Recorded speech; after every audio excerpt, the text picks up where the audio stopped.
Ayan yung maliliit na isda na ilipat ko na.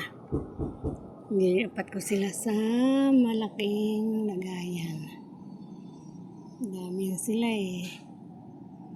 Nasa 50 plus yan. Tapos inilipat ko naman dito yung 4 na pares. Yung malalaki yung nangingitlog. Ay yung nanganganak ito. 3 babae, 1 lalaki. Kulay red yung buntot. Ayan o. Tapos, ito rin po yung breeding. Ito rin po ang aking. Ito naman ay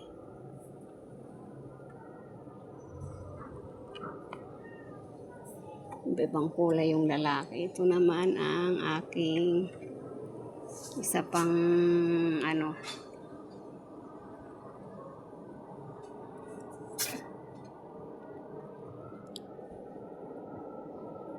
Ito naman ay kulay black and green ang kanyang lalaki. Ayan na.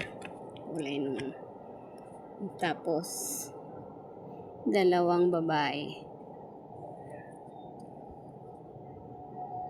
Hindi maanuhan yung kulay kasi natatakpan.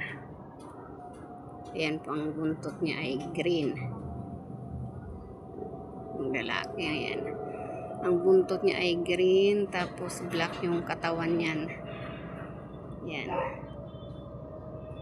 Ang lalaki. Tapos 2 babae. Yan din yung nanganganak. Pinaghiwalay ko sila. Binigyan ko sila ng mga partner. Ng aking 2 lalaki. Yan. Ayan, buntis na yung lalaki ng tiyan ng mga babae. Oh. Hindi magtatagal, mga anak na naman ang mga to. Yung kulay pula na ano, yan ang lalaki ay yung kulay pula na yan. Yan, oh. No? Gaga. Yan ang aking ano. Tapos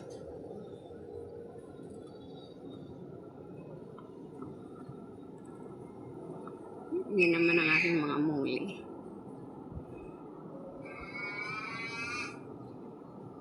Yan. Yan. Yan ay inaabangan ko pa yan. Kung may mga anak. Hindi pa, wala pang nanganganak eh. Hindi ko malaman kung may lalaki to o ano eh. Puro lalaki ba to o puro babae. Kasi ang tagal na eh. Wala pang nanganganak eh.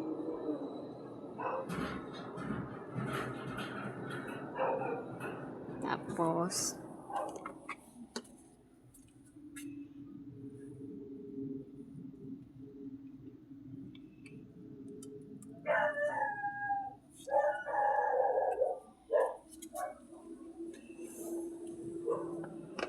ito pa yung isa kong ano. Ito pa yung isa kong breeder. Ayan. Yung lalaki naman ay. Ayan. Ang lalaki naman ito, ayan. Ayan. Oh. Batik-batik ang kanyang buntot at saka iba-ibang kulay ng katawan. Ang lalaki yan, ang lalaki. Tapos, 2 babae. Ayan.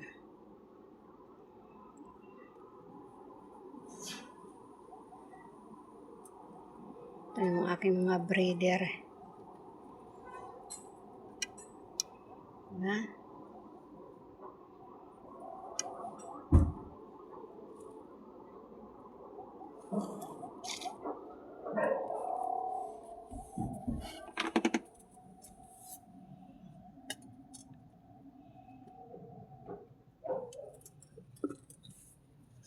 Ito naman, iba rin to.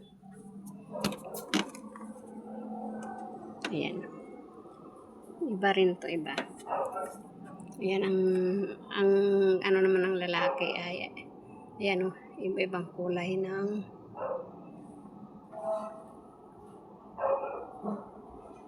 Tatago, ayan.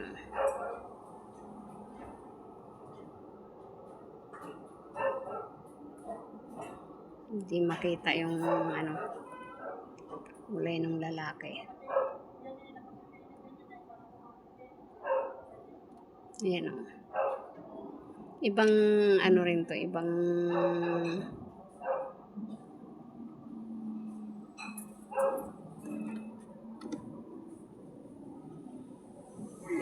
breed din ng gapi yan.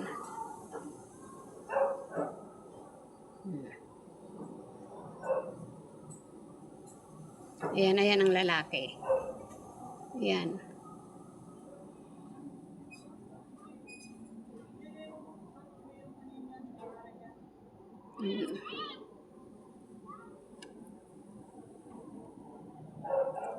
Ibang ano rin to eh, ibang breed.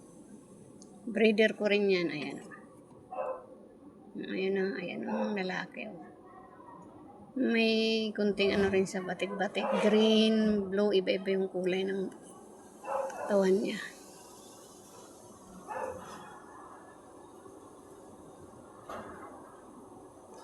Po.